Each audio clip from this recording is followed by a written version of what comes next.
Moi kaikki ja tervetuloa mun kanavalle taas katsomaan mun videoita. Tänään mä ajattelin että päästä vähän tutustumaan mun tanssitunneille, että miltä siellä näyttää. Eli mä oon menossa kaapelille päin ja tulkaa mukaan.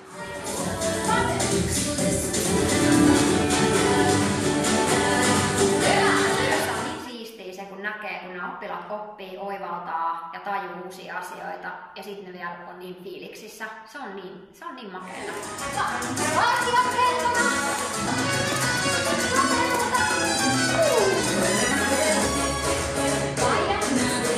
Paras palaute on totta kai se, kun kesken tunnin tai ennen tuntia joku älähtää, että hei, mä oon tajunnut, vitsi, tää on siistiä, nyt mä oivalsin. Niin silloin tulee kyllä semmoinen olo, että jes, nyt on mennyt joku asia ainakin. No niin, ja jos tykkäsit mun videosta, niin muistahan tilata mun kanava. Ja käy kattoo muutkin videot. Siellä on paljon muitakin videoita jo tullut ja uusia tulee koko aika. Nähdään taas. Ihana tulla aina tänne salille, kun näkee täällä iloisia kasvoja ja tuttuja kasvoja, jotka haluaa joka viikko oppia uutta ja on niin fiiliksissä siitä, että nyt taas mennään ja tehdään. Nyt! Se on aika makeata. Ja